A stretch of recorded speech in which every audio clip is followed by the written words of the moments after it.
नमस्कार, मैं हूं सुनील बोबी और हमारे साथ हैं वरिष्ठ पत्रकार उपेंद्र कश्यप। आज हम चर्चा करने जा रहे हैं पंचायती राज व्यवस्था पर, जिसमें आज वार्ड सचिव जो हैं 11वें दिन धरना पर पटना गर्दनी बाग में बैठे हुए हैं।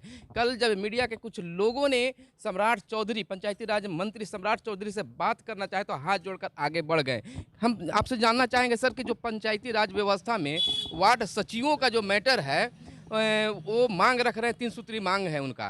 पहला मांग है कि हमें मानदेय, जो काम किया उनका वेतन मिलना चाहिए, और दूसरा है कि स्थायीकरण, और तीसरा है सरकारी कर्मचारी का दर्जा। तो काम किया है तो उनको वेतन मिलना चाहिए कि नहीं? उन लोगों की मांग सही है और लगातार उन लोग इस बात को रखते रहा है कि हमने काम किया है तो दाम दीजिए।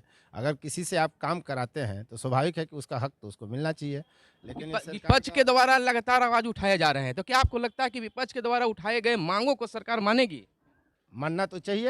अगर सरकार नहीं मानती है तो वार्ड सचिव आंदोलन कर रहे हैं, लेकिन मुझे लगता है कि जो 15 जनवरी के बाद वार्ड कार्यान्वयन समिति का गठन होना शुरू होगा तो संभव है कि उसमें इन लोगों को हटा दिया जाए।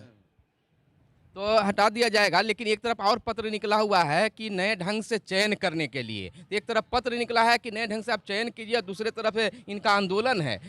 सरकार के द्वारा जो पत्र जारी किया गया है उसमें साफ कहा गया है कि क्रियान्वयन समिति का गठन वार्ड सचिव समेत करना है।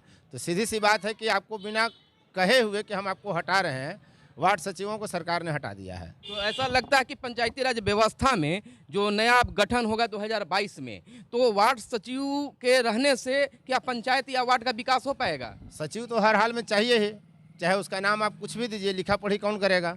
पंचायत में अब करोड़ों रुपए की योजनाएं आ रही हैं, तो जब उसका विकास होगा, तो जब पैसे खर्च होंगे तो लिखना पढ़ना तो पड़ेगा, उसका हिसाब किताब तो रखना पड़ेगा। और कोई भी अगर उसका हिसाब रखेगा तो उसको सचिव रखना पड़ेगा। वार्ड सचिवों का तर्क है कि जिस प्रकार से आंगनबाड़ी का अन्य लोगों का गठन हुआ है, चयन हुआ है, उसी प्रकार से हम लोग का भी चयन हुआ है। तो इसमें कुछ अंतर आपको लगता है?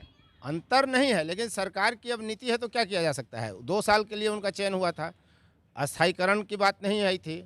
अब 2 साल के बाद भी अगर क्रियान्वयन समिति का पुनर्गठन हो रहा है तो वार्ड सचिवों को पुनः रखा जा सकता था, इसमें बहुत बड़ी बात नहीं थी।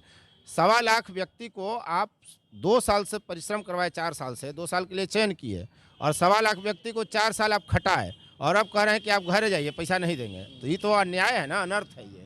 देखिए, जैसा कि बीते दिन सम्राट चौधरी से जब मीडिया कर्मियों ने पूछने की प्रयास किया कि वार्ड सचिव जो हैं लगातार 10-11 दिनों से धरना पर बैठे हुए अपनी मांगों को लेकर, तो वो हाथ जोड़कर आगे बढ़ गए हैं।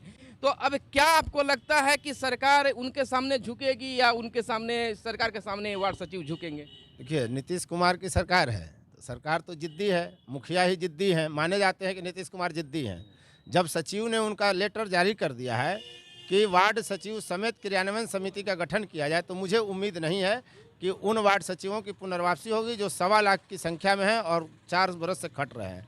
यह दुर्भाग्यपूर्ण स्थिति है, उनको रखा जाना चाहिए था। लेकिन सरकार तो सरकार है, हम आप आलोचना कर सकते हैं, प्रशंसा कर सकते हैं, सलाह दे सकते हैं, मानना नहीं मानना सरकार का काम है। चलते चलते देखें कि उन जो काम किए हैं तो वेतन की मांग कर रहे हैं, तो होना चाहिए कि नहीं, कि मानदेय मिलना चाहिए कि नहीं उनको? एकदम मानदेय मिलना चाहिए और अस्थायीकरण भी होना चाहिए। आप किसी व्यक्ति को 4 साल अगर काम कराते हैं तो उस 4 साल के बाद वो दूसरा काम करने लायक, आमतौर पे अधिकतर आबादी ऐसी है, अधिकतर ऐसे लोग हैं जो दूसरा काम फिर नहीं कर पाते हैं।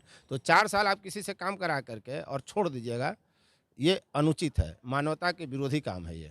चलिए, काम किया है तो वेतन मिलना चाहिए। आप हमारे साथ जुड़े रहिए, देखते रहिए। इस तरह से पंचायती राज व्यवस्था या अन्य चीज़ों पर जो मुद्दा, जो गर्म ज्वलंत मुद्दा है, उन मुद्दों पर विचार के लिए हमारे साथ पूरी टीम बनी हुई है। लगातार बने रहिए, और वीडियो पसंद आए तो लाइक ज़रूर कीजिएगा। फिर मिलते हैं अगले वीडियो में, तब तक के लिए दीजिए इजाज़त। धन्यवाद। जय हिंद, जय भारत, वंदे मातरम।